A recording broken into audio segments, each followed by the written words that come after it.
Assalamualaikum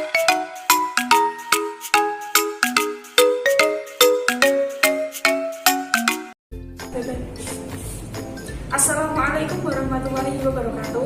Di sini saya akan menjelaskan materi analisis konsep materi IPA kelas 4. Yang pertama, yaitu pengertian pelestarian sumber daya alam.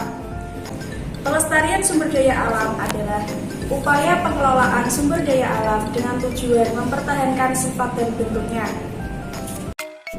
Yang selanjutnya yaitu komponen sumber daya alam, dibagi menjadi 3 bagian. Bagian yang pertama yaitu sumber daya alam berdasarkan jenisnya. Yang pertama, sumber daya alam biotik dan sumber daya alam abiotik. Bagian yang kedua, sumber daya alam berdasarkan sifat pembaruannya. Yang pertama, sumber daya alam yang dapat diperbarui dan sumber daya alam yang tidak dapat diperbarui. Bagian yang ketiga, sumber daya alam berdasarkan kegunaannya, yaitu sumber daya alam penghasil energi, yaitu sumber daya alam yang menghasilkan energi untuk kepentingan manusia di muka bumi. Upaya pelestarian sumber daya alam. Di lingkungan sekitar kita terdapat banyak sumber daya alam yang telah memberi banyak manfaat bagi kehidupan manusia.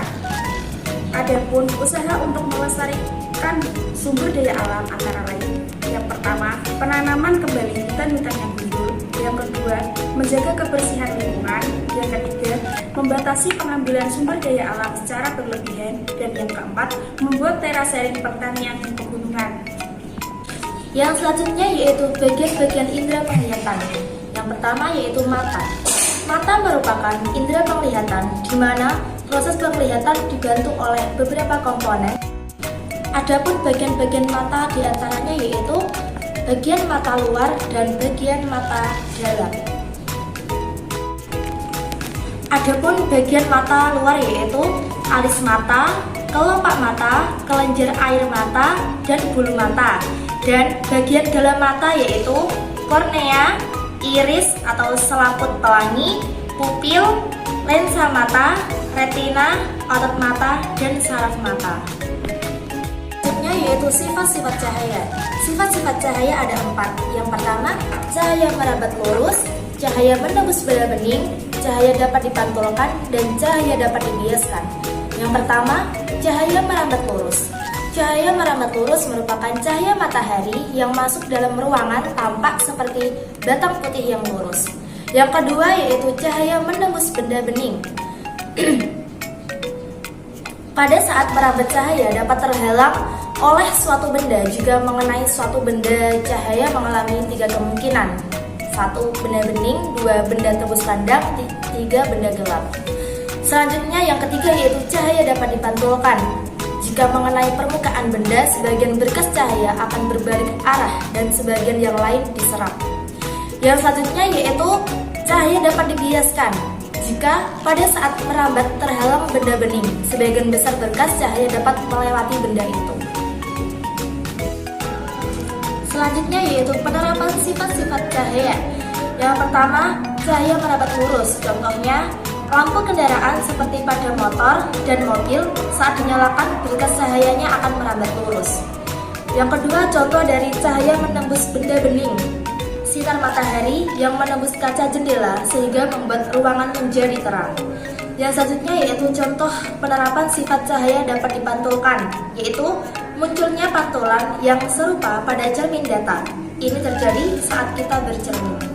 Dan yang terakhir, penerapan sifat cahaya dapat dibiaskan. Contohnya, pensil yang terlihat patah saat dimasukkan ke dalam gelas bening berisi air. Yang selanjutnya yaitu materi daur hidup beragam jenis makhluk hidup. Daur hidup adalah tahapan-tahapan kehidupan makhluk hidup sejak lahir hingga menjadi dewasa.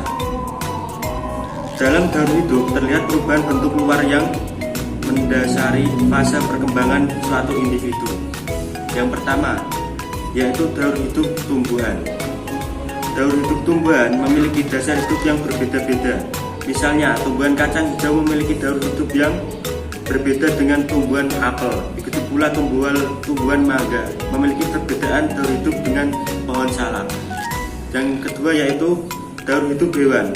Setiap hewan mengalami tahap pertumbuhan dan perkembangan daur hidup hewan dimulai saat keluar dari perut induknya hingga dewasa. Yang terakhir yaitu materi, hubungan sesama makhluk hidup dan antara makhluk hidup dengan lingkungannya. Hubungan antar makhluk hidup disebut simbiosis. Simbiosis dapat dibedakan menjadi 3, yaitu simbiosis mutualisme, simbiosis parasitisme, dan simbiosis komensalisme. Yang dimaksud dengan simbiosis mutualisme adalah hubungan antara dua makhluk hidup yang bersifat saling menguntungkan. Dan yang kedua yaitu simbiosis parasitisme adalah hubungan antara kedua makhluk hidup yang mengakibatkan makhluk hidup yang satu mendapatkan keuntungan sedangkan makhluk hidup yang lain mengalami kerugian. Yang terakhir yaitu simbiosis komensalisme. Simbiosis komensalisme adalah hubungan antara makhluk hidup yang menguntungkan salah satu pihak tetapi tidak merugikan pihak lain. Hubungan antara makhluk hidup di mana yang satu diuntungkan sedangkan yang lainnya tidak diuntungkan atau dirugikan disebut dengan simbiosis komensalisme. Demikian penyampaian materi dari kelompok 2. Apabila ada kesalahan dalam penyampaian materi maupun yang lainnya, saya perwakilan dari kelompok 2 mohon maaf yang sebesar-besarnya. Sekian dan terima kasih. Wassalamualaikum warahmatullahi wabarakatuh.